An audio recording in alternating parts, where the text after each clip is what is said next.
Today, we're diving into a remedy that's been around for literally thousands of years, but is now getting a serious second look from modern science. We're talking about the chaste tree, a plant with a super deep history, especially when it comes to women's health. So, here's the big question we're exploring today. Can this ancient herb really offer solutions for the kinds of health issues people face right now? We're going to see how its long, storied past is intersecting with current scientific interest. Okay, let's get into it. First things first, we've got to look at the history. I mean, to really understand where Chaste Tree might be heading, you need to know where it's been. And trust me, its roots in wellness go way, way back. What's pretty amazing is just how far back its story goes. Its scientific name is Vitex agnus castus, but this is no new wellness trend. We're talking its use dates all the way back to ancient Greece. For centuries, herbalists have been using its berries and leaves primarily to help with women's reproductive health. So how on earth is it supposed to work? This brings us to what's really at the heart of it all.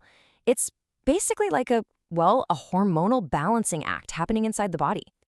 I think this analogy is just perfect because it makes a really complex idea so much clearer. So think of the chaste tree not as an instrument playing a tune, but as the conductor, guiding the entire hormonal orchestra to play together in harmony. It's influencing the body's master regulator of hormones. All right, so let's break down how that conducting actually happens, step by step.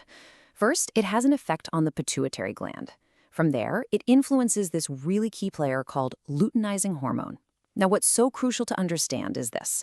It doesn't add hormones to your system. Instead, it just sort of gently encourages your body to find a healthier balance between progesterone and estrogen, which is absolutely vital for a regular menstrual cycle. Okay, so with that whole mechanism in mind, let's check out where this ancient herb is actually being used today. The range is honestly pretty fascinating, covering so many different stages of a woman's life. One of its most well-known uses is for PMS.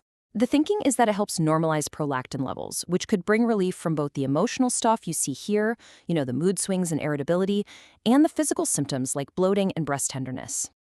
And its potential uses don't just stop at PMS. It's also being looked at for fertility support, again, by helping to promote a more regular cycle. For women going through menopause, it might help with things like hot flashes. And it's even been studied for reducing that specific kind of breast pain that's tied to your hormones. Now, all of this sounds super promising, I know, but we have to make a really important pivot here and talk about the difference between potential benefits and cold, hard, proven scientific fact. This quote from the source material just hits the nail on the head. It is not a magic bullet. This is the exact mindset to have. It's one tool you might have in your toolbox, but it's not the whole toolbox itself. In this table really lays it all out, giving us that balanced view. On one side, you've got all those reported benefits we've talked about, and some of them are supported by clinical trials. But the limitations on the other side are just as important. The effects can be really different from person to person, it's definitely not a replacement for medical care, and basically the entire scientific community agrees more research is needed. So if you're listening to all this and thinking about it, what's the big takeaway? Well, it all comes down to approaching it safely and smartly. And that means putting professional guidance first, above everything else. And this right here, this is the most critical point of this whole explainer. Before you even think about starting Chaste Tree or any new supplement, the number one person you have to talk to is your doctor. Seriously, trying to self-prescribe is just not the way to go, especially when you're talking about something that messes with your hormones. Your doctor really needs to have the full picture of your health because there are very specific times when Chaste Tree should be avoided. That includes if you're pregnant or breastfeeding, or if you have any hormone-sensitive conditions like breast cancer. Plus, it can potentially interact with other medications you might be taking.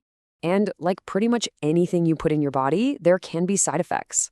Now, they're generally reported as being pretty mild, but you should still be aware that things like nausea, headaches, or some digestive upset are possible.